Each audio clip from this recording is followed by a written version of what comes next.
Welcome to the Learn to RV podcast, where we support, inspire, and empower you 1 mile at a time. I'm Tasha. I'm Jennifer.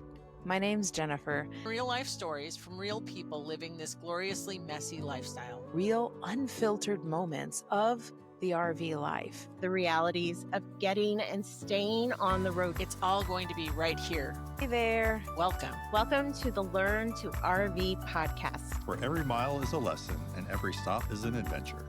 You're listening to the Learn to RV podcast, the podcast that keeps you rolling and inspired.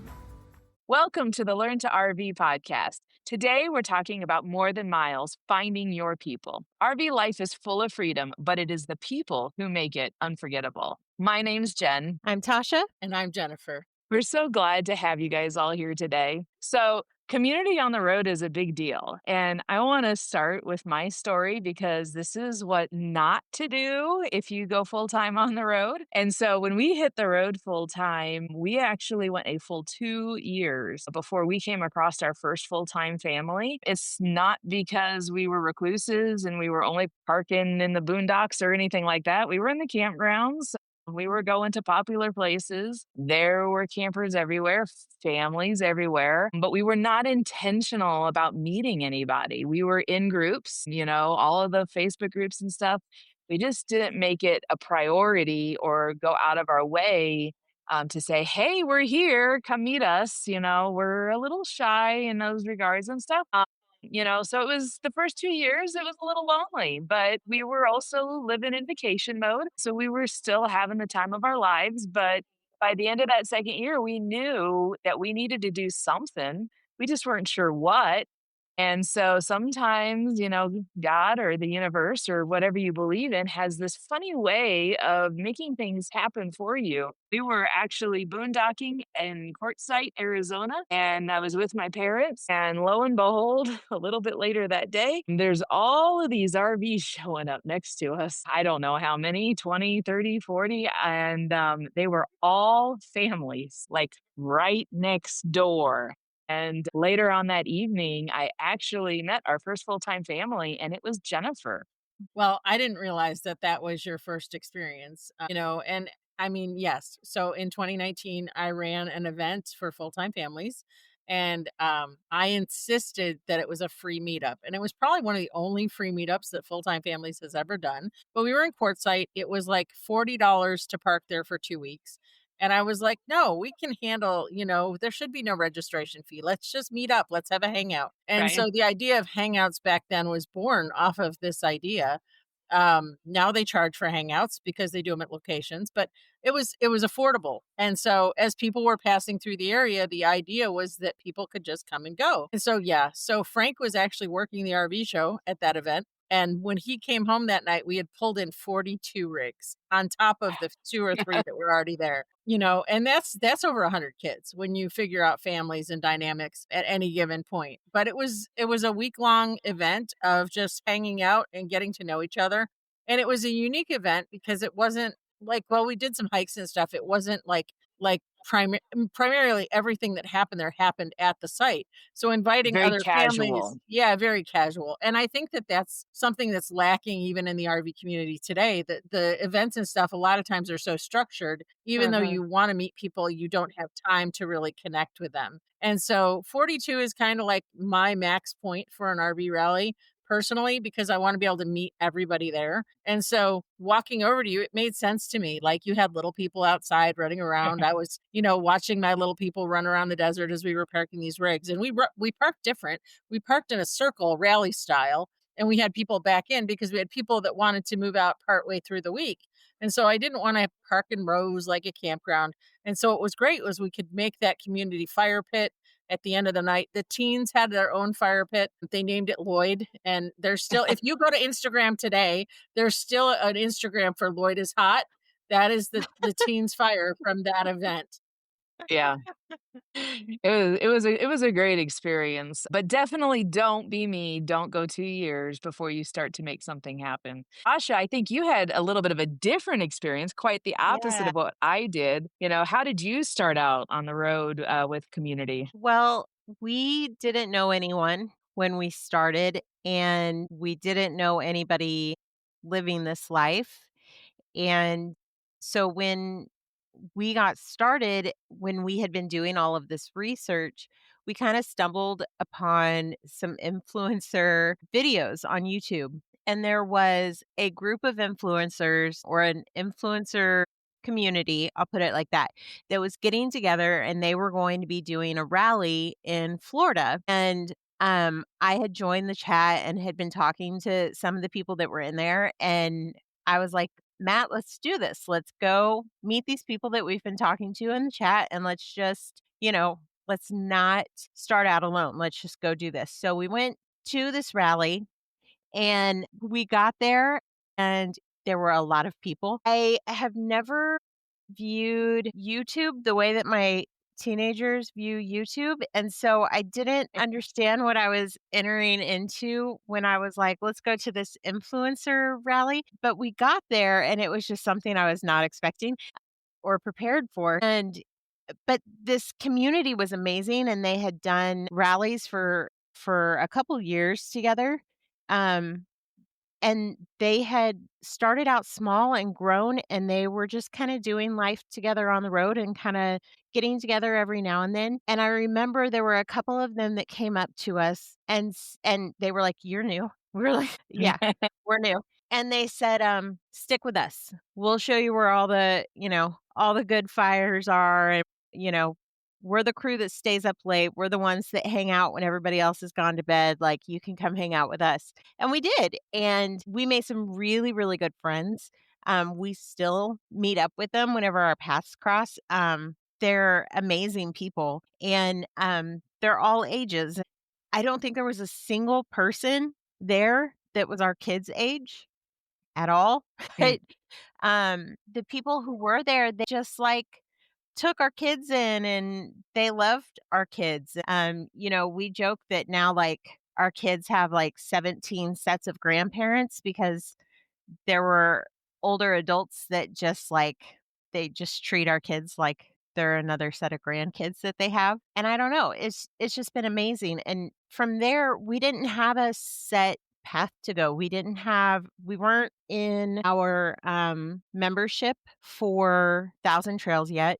We didn't really know, like, what campsite do we go to next? Where are we gonna go next? And we were actually kinda bouncing back and forth between Arkansas and the road because Rosewood had braces, and so we used to say that, like, our dentist had us in braces jail. We had to keep going back after we'd go somewhere to get the braces checkup. "Can we take them off yet?" Of And course. so we went to the Grand Design Rally, and that's where we met Frank and Jen, and they answered a ton of questions that we had. One of the people at the previous rally had said, "You guys should do Escapees, it's great." So we joined Escapees, and then we got Mm. to Grand Design, and they told us, they answered questions about Thousand Trails, and they answered questions about some other different groups, and it just kinda set us down the right path, but we also made some really good friends that have been there along every bump and every road. Well, It's and it's definitely the funny. right way to do it. Yeah. Go ahead, And Jennifer. it's funny because, back when I launched, it was 2013. The number of influencers wasn't out there. We actually entertained becoming influencers, and a year into it sat down with our kids and they didn't want us to be. And so Mm. we pulled back. So I only have like 1,500 followers on that on Narrow Road Schoolers because of that, because that was just not the path we chose at that point. But I mean, we spent 5 months without ever meeting another family. The first 5 months on the road. And it wasn't until we joined Thousand Trails that we would meet our first full time family. And then that would change the trajectory for us. We would redirect and spend winter in Florida, and, like, it changed everything for us. But at the same time, at the end of that first winter, 13 families gathered around a campfire, far less than what was at that first rally I met Jen at, and way Mhm. far less than what Tasha was at when I met her. The number of people just doing this wasn't the same back in 2013. So finding people was much harder back then. So you just said hi to everybody, and you hope somebody said hi back. Yeah. Yeah, absolutely. So, you know, these days, I know for all three of us, we all have experience in both neighborhoods and the nomad community. In fact, that's probably the case for just about everybody on the road, except for our kids who maybe don't remember what it's like to be in a house. That's true. But let's talk a little bit about the comparisons and contrasts between neighborhoods and nomad community because it is quite a different atmosphere, but there are some similarities too. What would you say to that, Jennifer? We went back because we rented our house when we first hit the road. And so my kids all wanted to go back to California. So within that first year, we did end up going back to California after our first road school rally in 2014. We went back and visited, and my kids had a disconnect. And so what we found out was our kids changed. They had a bigger global view. And their friends had still lived in the same town and didn't understand. And so 6 weeks after we arrived there, they were like, all right, let's go do this for a while. And so all of my kids, my oldest was 13 when we launched. Oh, my oldest that came with us, my oldest was 18 when we launched. One moved out, 6 came with us. But even him when he was 14 was like, I have better friendships on the road than I have here. And so I think because you have to be intentional on the road, that you forge friendships faster, but at the same time, you have to be intentional about it. So at that point, I started reaching out to the families that we had connected with and said, hey, where are you spending fall? Where are you spending winter? And so we made every effort to get together. And what we would do is we would have these chats in Facebook Messenger. Thank goodness for social media. In some ways, it's great. But we would have these conversations and I would have conversations with the kids and let them know ahead of time. And some of my friends were like, nope, we're going to surprise the kids. And so, like, every family does it differently, but those connections become critical. But having those reservations match up is equally critical because it wouldn't be fun if I was in Florida this winter and we were on opposite schedules with these families. So we make every intentional effort to get the same dates or similar dates with those families, even if it's just a couple days apart. Yeah, very true. What about you, Tasha? How would you compare neighborhood community to nomad community? Well, I might have spoken about this before, but we lived in the same house for 9.5 years. And we lived on a street that ended in a cul-de-sac. And for the most part, our neighbors didn't change. We had a couple rentals on the street that changed, but our neighbors didn't change. There was only one house on the street that I knew the names of our neighbors, but that was only because their kids went to school with my kids and they would go out and play together sometimes. And that, I don't know how much of that has to do with like times changing or whatever, but I remember when I was younger, it was very different. It was everybody kind of knew everybody and everybody reached out to help everybody. And when you were looking for a resource for something, you went to a neighbor or you had an extended family nearby that you reached out to. And what I found when I became an adult was that I didn't really have that. I wasn't seeing that. But when I got on the road, that's where I experienced it, which was really surprising. I think in a way I kind of expected less of that when I got on the road. I thought that I would be fighting more isolation. I thought I would be Mhm. be finding That's myself interesting. feeling more alone, but I've felt more sincere connections on the road than I did in a house for 9.5 years, surrounded by people every day. That camaraderie that, "Oh, I see that are trying to fix something on your rig. Is there anything that I can help with?" We were at a campsite a couple months ago, and this lady just came over and was like, "Hey, I made some extra cookies. Just thought I'd bring them by and see if you guys wanted them. I made too many." Um, I remember when we lived on that street, it was our first Christmas there, and I was so excited to be there. I had made cinnamon rolls, and I had made extra cinnamon rolls for, like, our neighbors, our direct neighbors, and when I took them over, it was like they looked at me like I had just stepped out of a UFO. I mean, like, they thought I was there to, like, rob them or something, I don't know. I was like, "No, really? It's just a pan of cinnamon rolls?" And this woman just came over and she was it was like, "Oh, do you want can I pay you for these? Can I give you" she was like, "No, I just, made extra. I saw you guys out, thought maybe you might want some." And that I don't know, maybe it's because I grew up on Andy Griffith and I Love Lucy, and that's what I wanted my life to be like. I wanted that kind of camaraderie in a community, and I found that on the road. Um, Yeah. and I didn't find that in a You're sticks not and bricks. Not wrong. I mean, I'll say that my story is a little similar. I mean, when I was a kid, yeah, everybody, all the neighborhood kids got together, got out and played. The parents socialized, you were Yeah. best friends with your neighbor. You needed a cup of sugar, a cup of flour, you'd go to your neighbor and get it. Like that was my neighborhood growing up. And then when we were living in a house, as each one of our kids was born, like, yeah, there was one neighbor who I knew the name of, and that was it, and Yeah. we were in townhomes, so there was a ton of homes on a cul-de-sac. There was tons of places, and only one of them did we know. Yeah. One difference, like when you're in a house and you're in an established community that's not moving around, you do have the option to maybe go and do things like a mom's group or, a toddler's play group or, go to the story time every week where you're seeing the same people there every week. And so for those people that are shy or introverted, they would see things like that as easier to build community, but you can also find those same opportunities on the road too. You just have to know where to look for them. So, what are some ways that you can find community on the road that you have found that has worked for you? And on that same note, I want you to also talk a little bit about maybe, especially you, Jennifer, because you've been on the road longest out of all of us. What worked for you back then and what works for you now? Because I'm pretty sure that it's different. Sure.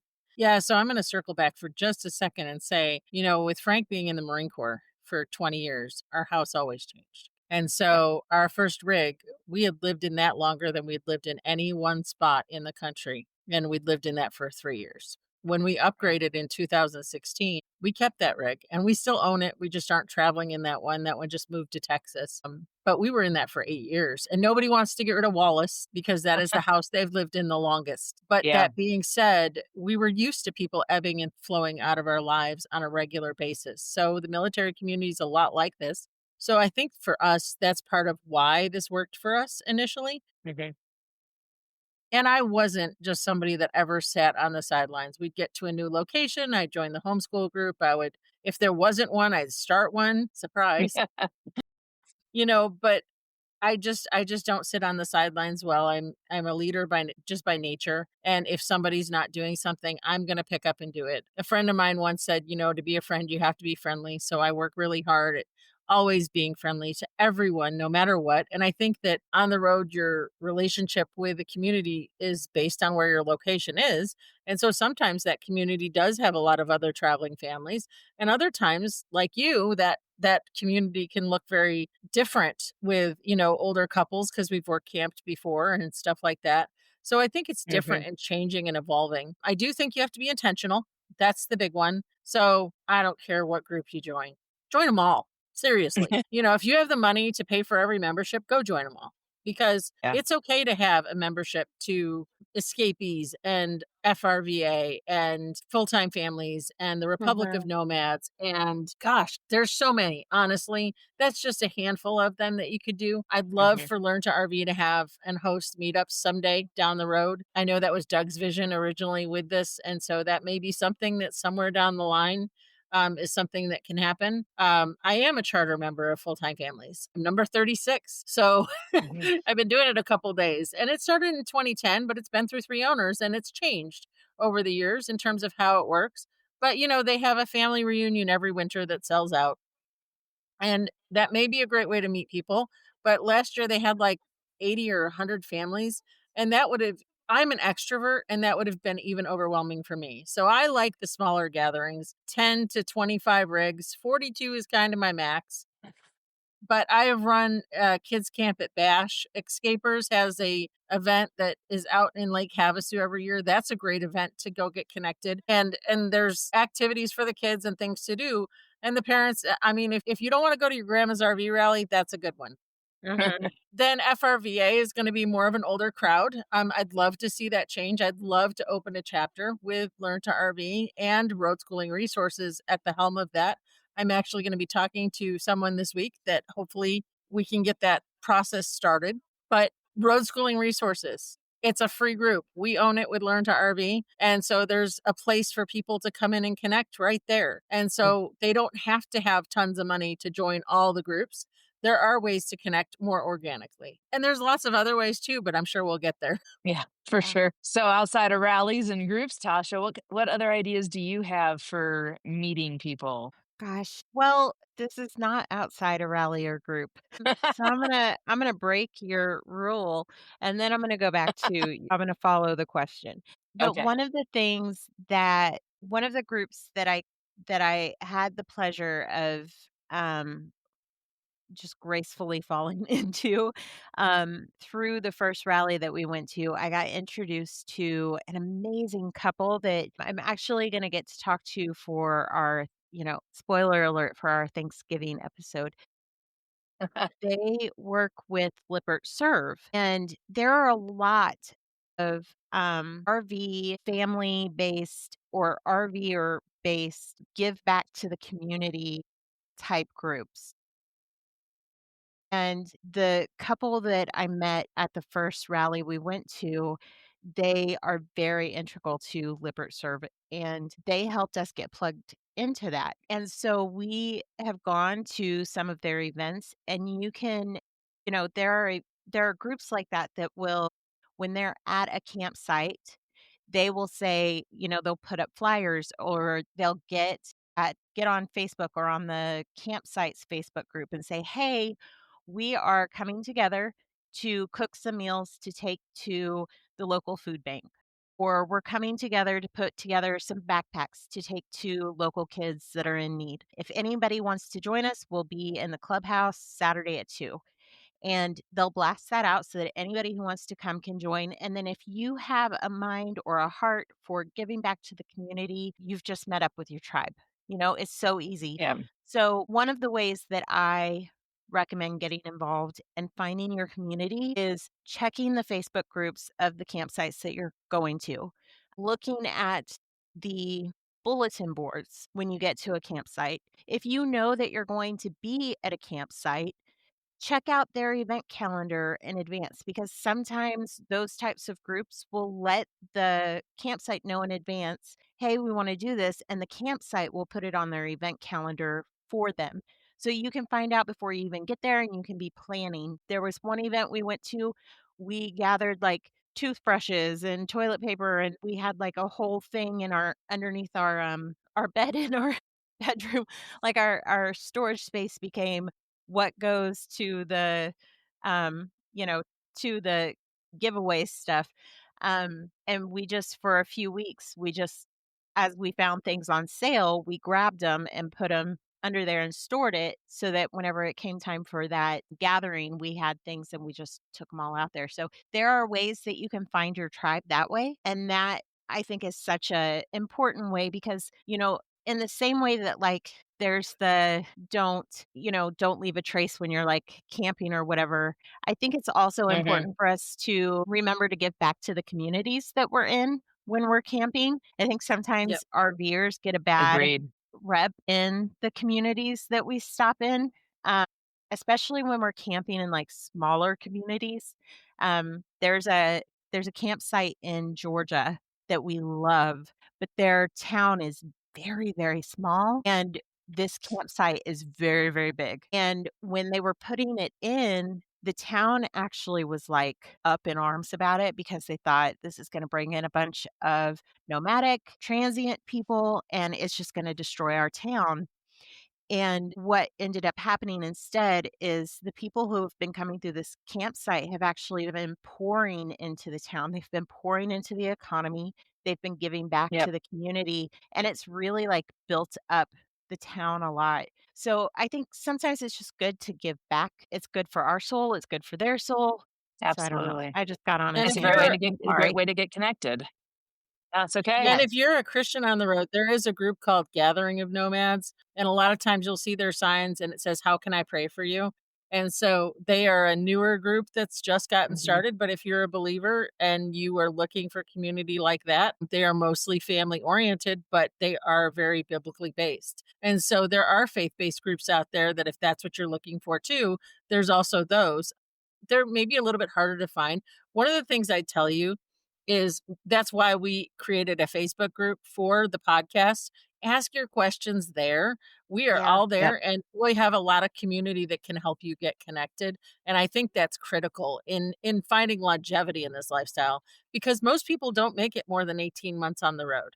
They don't Mhm. get connected. And that is most people, and so we've seen a tick of people go on the road and off the road, and every 4 years there's a big surge of them. 2 years there's a decent surge of them, because most Mhm. people have a bucket list and that's what they're coming out to see. So the Yep. Yeah. fact that, we're sitting here, I mean, Tasha, you're still in that frame, I know. I mean, I don't think you're a quitter, but I know that, there's one of those things that there's any number of reasons that can take us off the road, and it's Right. sometimes Absolutely. not what we wanted. So, but getting connected is critical. It Yes. is. It is. I want to talk about another way that a lot of people on the road could use to get connected. It's kind of different. It works well for me and my family actually. There's a lot of manufacturers out there. So we have an Alliance RV, okay? And in the Alliance community, we have these little alligators. We call them alligators. And so my kids love it, and we bought ourselves a set of alligators and I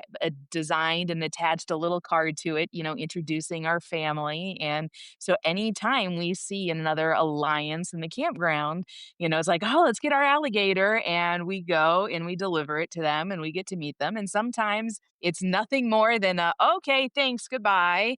And other times we sit there and we talk for 2 or 3 hours, just because we have the connection of an alliance together. And I know that there's other groups out there like Tiffin. What does Tiffin do, Jennifer? So Tiffin does turtles, the Tiffin Turtles. turtles, and it's Yes. about Is this getting like there the Jeep not truck or the Jeep duck thing? The Jeep Yes, but ducks. Yes. this is more than that. So Alliance does alligator. We could do a whole podcast on this, but Alliance does alligators, Tiffin does turtles, Forest River does frogs, and so Yes.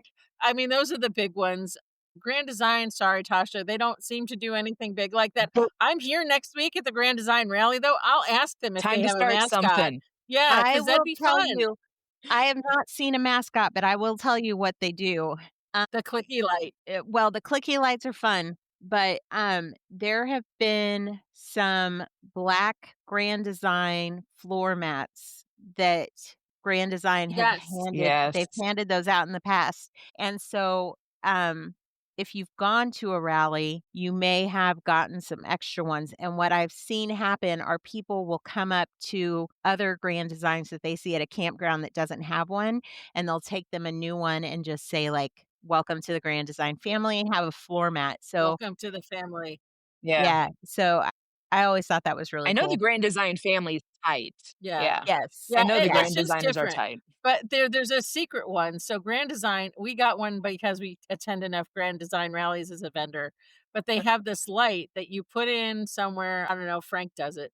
You put it He in put and it ours makes your in. lights flash at the rally.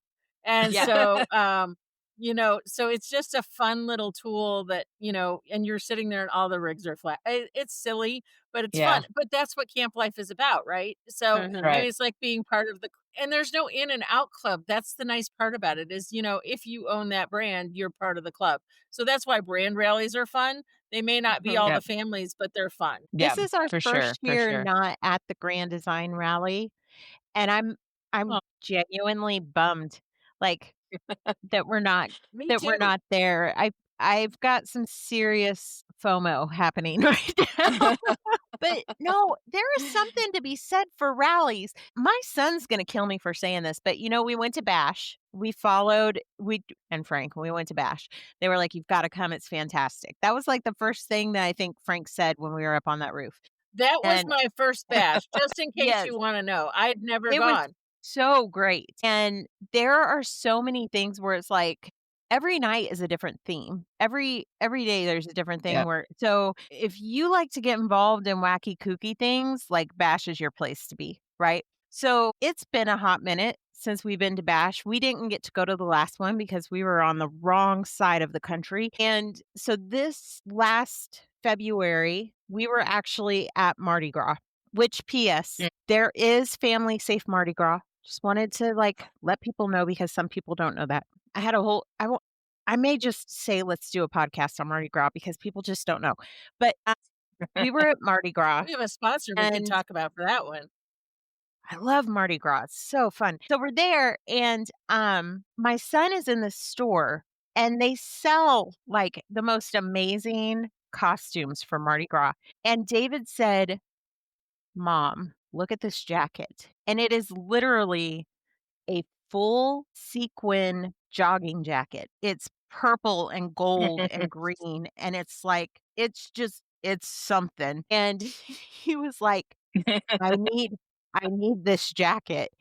And if you know my son, you know that that's not his jam. He's a uh, basketball shorts, t-shirt kinda guy, and if I bring home a t-shirt that has anything on it, he's like, "Why did you get me a t-shirt that says something? Why can't you just bring me home a normal blue shirt?" Like, he doesn't want it to say anything. So when he was like, "I need this jacket," I was like, "Who are you and where did my son go?" And he goes, "No, So I did need you it buy for the the next jacket? time." Yes, I did. It's in our camper. He said, "I need it for the next time we go to Bash." He had me buy this Aw. jacket for Bash. So we have this Mardi Gras sequin jacket hanging out because he is getting ready for the next time we make it to Bash. I mean, rallies are So I they vote bring this you out winter of we just your do yeah, so this winter we all have to I know the 3 of us will be parked somewhere together this winter. We'll have Yes, to invite a whole bunch of people to do a lot crawl where we do like a yes, progressive dinner somewhere. We'll make it yes, a fun activity wherever we are. Yes. We have the so that tools to David do that. has to wear So, that Yes. jacket. yes, costumes required. RV Roofing Solutions is a nationwide RV roofing company with mobile installers. One of the biggest factors and benefits of the RV Roofing Solutions system is our product is a low VOC, which is helpful for those who are sensitive to chemicals. It's better for the environment, and it actually works better for the RV roofing industry. It's a great place to find a quality product. www.rvroofingsolutions.com.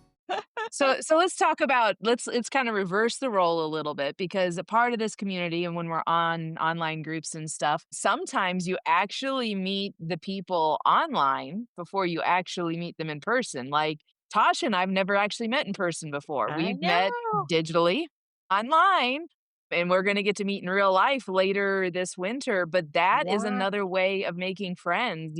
There's another family that we have camped with several times, and she saw that we were in the Idaho area, and she just reached out and PM'd me, and she was like, "Hey, and how about we meet up? We both have kids similar in age. They had 6 kids, we had 4, and we met up, and it was just kind of instantaneous, connection and everything. So have you met any friends online first and then, camping later? And how did that work out? I Which have. one wants to go first? I'm gonna dive on in if that's okay. I feel like I'm talking so much, but here I go. So I have a couple of stories that I will make short, but the first one is I want to lead with this surprised me that I did this because when you're a parent and you're growing up with your kids in a world of technology and they're online, you're always like, you need to be careful about who you're talking to online. No, you are not going to meet Right. this random person that you've met online. And then I went RVing and I was like, I met these people online. Let's go camp with them. It's like, who are you? What has happened? But when we went, obviously when we went to that first rally, a lot of that was driven by the people we had met in that chat group. It was meeting Lori and meeting Marianne and, having conversations with the captain. If he's listening, he'll know who he is. Getting these people who, they got in and they were sharing tips with us before we even hit the road. And so it felt like a safe space before we even knew them.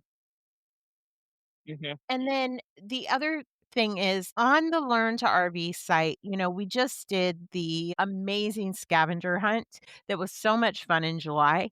And it was Yes. so funny because Kathy in our group, she was talking to me. She put up there was a question about or a clue about board games. You had to go find board games. And we got to talking about a board game that we love. And we were like, "You know that game? I know that game. We love that game." Meanwhile, there was another go find this thing. And she and Matt, my husband, were talking about that over here on the side. And so they were having a conversation and realized that we were in the same park and we didn't know Yeah. that we were sitting in the same park.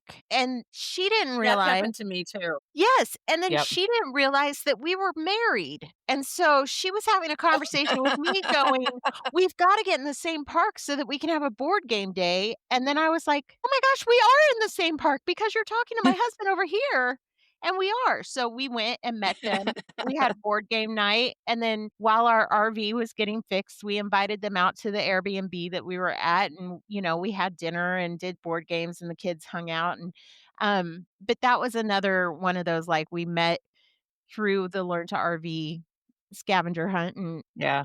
I think all 3 of us actually met someone new In through real the life. scavenger Yeah. hunt in real that's life because I awesome. met Reem, she is in the same area as us in the summer, and she's gonna be in the same area as us this winter too, Oh, actually, so very we've cool. already Oh, that's talked about cool. meeting up again this winter. And she came over to pick up her prizes and then she's like, "Oh, bring the kids over. We've got this stream right next to our campsite." And so we went over there a few days ago and the kids got to play in the creek and everything and we got to talk and we found out we had all these similarities and you just don't know. And Jennifer, who did you run into on the road from the scavenger So, hunt? I mean, I've met a couple people actually, but it started with this person had posted their location for ice cream.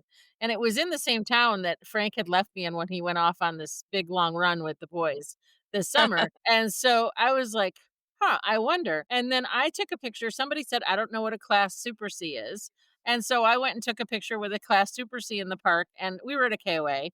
And Yep. so I noticed the next day there was another picture of that Super C the next morning before they pulled out. And this KOA was super busy. So, I mean, I got to meet people too, which was super fun that I wouldn't have gotten to meet any other way. We met Kathy. We actually, Mhm. Kathy's a unique experience because Kathy and her husband Tim, Kathy's now come on as one of the writers for Learn to RV on occasion. That's not a paid position, but it's a fun Nope. position. You get to be Yeah. part of a community there. But Tim is now trained as a RV roofing solutions installer, and so like they're now chasing some jobs and making some extra money on the road, and that's what it's all about is finding those community connections, and they can be amazing and beautiful, and they can be Yeah. messy and horrible all at the same time, Yeah. but at least you have them because even when you're having a bad day, it's nice to have people that get that, and it's a safe space for Absolutely. you. So I mean, the Learn to RV groups are a great place to connect. I'd love to see how we could make that work for regional areas and stuff like that so people can know who's in their area. There are some Yeah. ideas in the pipeline of ways to do that coming soon. We just got to get the funding for it. And so it's just a matter of time. Yep. But we're going to have ways for you to connect that way. Virtually, the one thing I'd tell you is be safe about it. Mhm. And this is my rule. Yep. I make friends with people all the time online before I ever meet them in person because of what I do and how I do it. But I do need to have at least one real friend in common with them in order for me to accept their friend request. Mhm.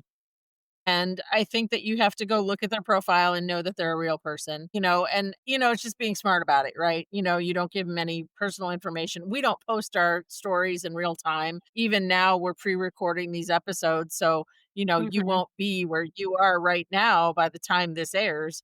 And so Right. Exactly. some of that is just being smart and proactive on the road.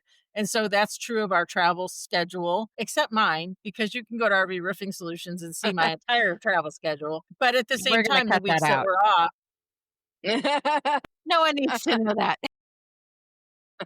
but I mean, the reality is you could follow us around. We just won't have time to hang out with you at those events because we're pouring our heart and soul into those because Yes. we're looking for new community all the time. One of the things that I've been able to do this year is host ladies only seminars. They're not scripted. They are much like this. They're just a conversation.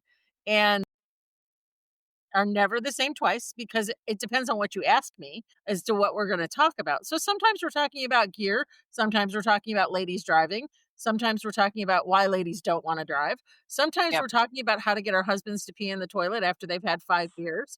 And so you have no way to know how that conversation's going to go because I don't start those questions. So, Right. Right. I was That's so great. That's bummed great. out because you were having one the day that we were getting ready to leave. I was like, Oh, and Matt said, I think that we can still make our schedule if you wanna go hit that." And I was like, "Yay," but then I didn't know where to go and I missed it. I was so bummed out. So I'm oh, excited bummer. because the next one that you do, I really wanna go to it. well, and that one we actually played bingo. So Ooh, I love we used bingo. my knowledge of RVing, so you had to find somebody that was a left-hander and you had to find somebody that had to hit all 50 states. And so when you won, when you yelled out bingo, I had 13 prizes. So they screamed bingo and I'd go one and scream bingo and I'd go two. I just had to not lose track of which one I was giving out. And so, Mhm. Yep. but the ladies all came to me the next day and they said, we've been at this rally for 3 days. And this is the first event where we had to interact with each other like this. So even at the Wow. rallies, they don't always know how to do stuff like that. And I think Yeah. that's 13 years of creating stuff for events that we've done because Mhm. I have run rallies for almost all of the brands at this point. The only one I haven't done it with yet is FRVA, formerly FMCA. There you go. Yeah. But There's a lot of acronyms. it's an older crowd, and so it Yep. it wasn't always. Like, when FMCA started 65 years ago, people traveled with their families in the summer to the international rally with their families. What's Yep. happened over the years is it's become more of a retiree community, and, I mean, I know for me, I would love to breathe some life back into that because just alone, the FMCA Assist program is a great way to have yourself covered on the road if something ever does happen that's terrible. You break a bone, you can't drive your rig, everything gets moved back. Clubs like that do have extra provisions that Yes. you can't do it their way. Yeah, Yeah. for Jen, sure. before you move forward to your next question, and maybe Yes. you're going to cover it, I want to ask you a question because you're a unique anomaly. You do a lot of work camping. So Yes. your community looks way different than ours. Now, I've work camped with the kids some, but it's for Yep. seasons and it's temporary. You've done it almost every year for the last how many years? 5, 6 years now? Yeah, I think this is year 5 for us. So what And does and that look like for you? So, if you're it is a different community, and it's another way that we have adapted to being on the road and finding our community, since we aren't the type to necessarily go to a 100-person rally, you know. So camp hosting, and I wasn't expecting to make community camp hosting, to be honest. When we signed up for our first camp hosting gig, the whole reason was to subsidize our income, to help with costs so we could sit still and not have to spend a lot of gas traveling around. And then our third reason was to really take in the region or the area that we were at, because we're going to be there for 3 or 5 months or whatever. And so we could really dive into adventuring, the area. But what I didn't expect was the community that was going to come along with it. On day one of our first camp hosting position, we met lots of people that would very quickly become lifelong friends of ours. And we're not talking families. We're not talking people our age. They are older generation people because that is the typical age of work campers or camp hosts. But they welcomed us with open arms. They loved that we were doing this with our kids. They welcomed our kids.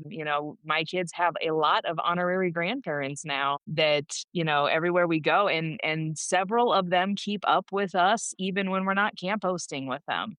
They will follow up with us and they'll say, how you doing? How's it going? Or they have some news to share and they'll share it with me, and vice versa. And, so it's been a really different way of building community, but it's been a really nice way of building community too. And on that note, I want to lead into my next point, and I wanted to talk just a little bit about, what are ways that you can keep in touch when you are scattered across the states? Because you can make a friend and then you go different directions, and you may not see that friend again for a year or 2 or 5. And, so I wanted to talk about that. And I mentioned it a little bit, how, they'll contact me and I'll contact them. And I will say that you got to be intentional. Everybody will agree to that. But one thing that I will do is I will not pour into someone who's not pouring into me. So if I want a relationship with someone, I will pour into them, expecting them to pour back into me, expecting them to stay in touch with me. But if for some reason they don't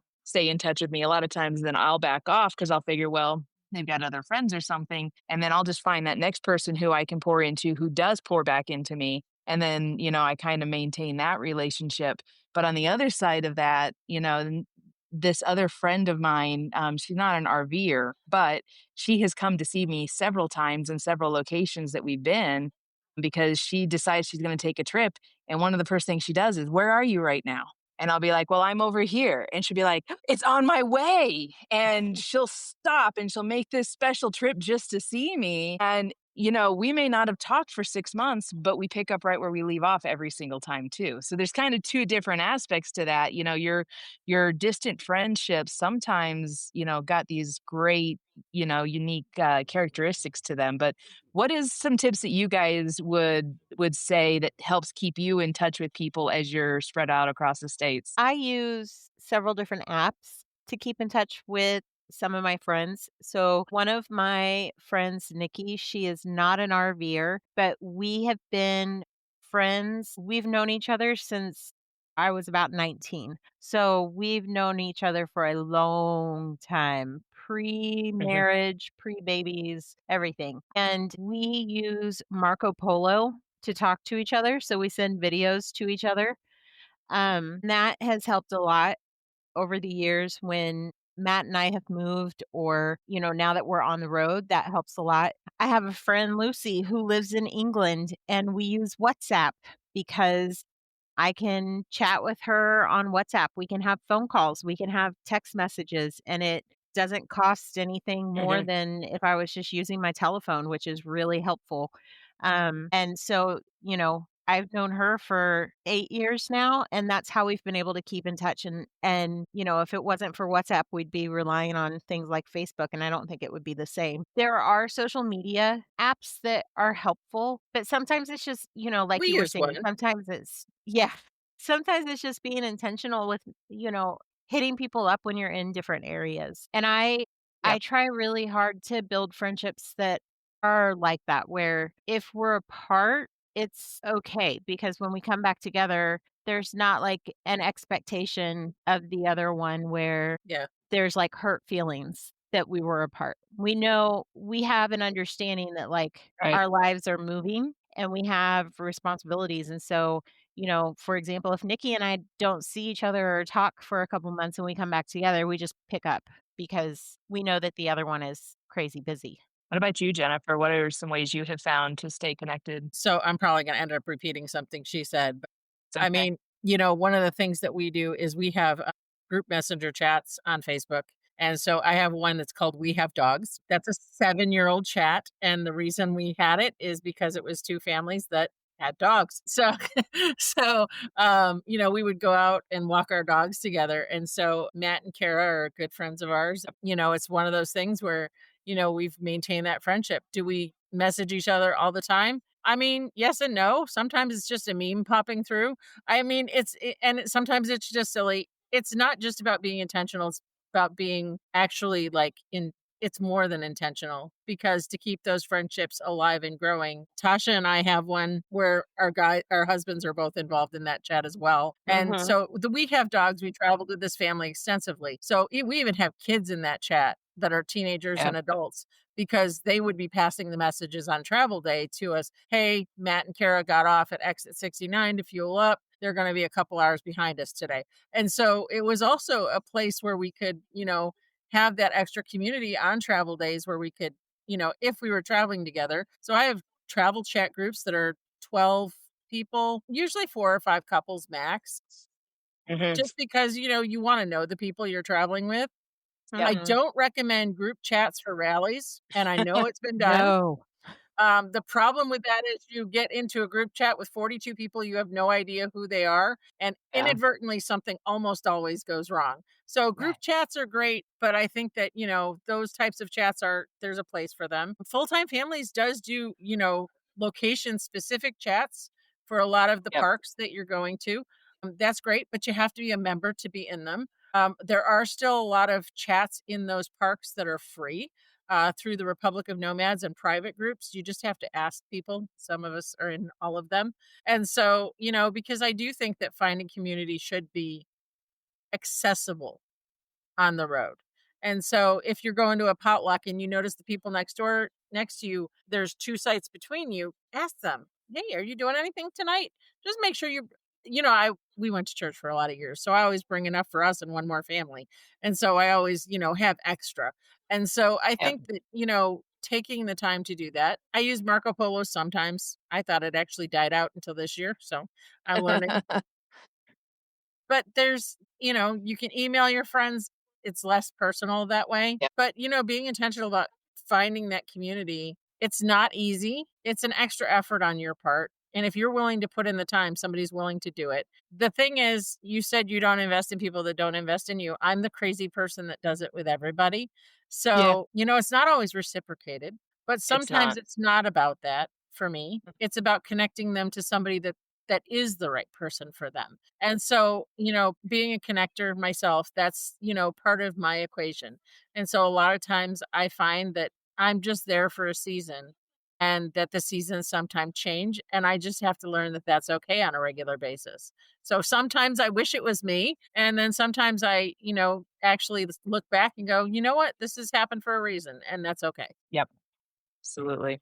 Well, thank you for joining us today, ladies. And I think the one thing that we can all kind of take away from this is everybody's community looks a little bit different, and that's okay. It's not about you fitting into someone else's community or someone else's way of life or anything else, but it's about you finding what works for you, finding your community, finding your road family. It's out there. You just have to take the first step. So if you liked us today, just be sure to like, subscribe, follow, share with your friends. All of that good stuff. And be sure to tune back in next week. Thanks. That's a wrap for this episode. See you down the road. Make sure you subscribe, like, and leave us a review.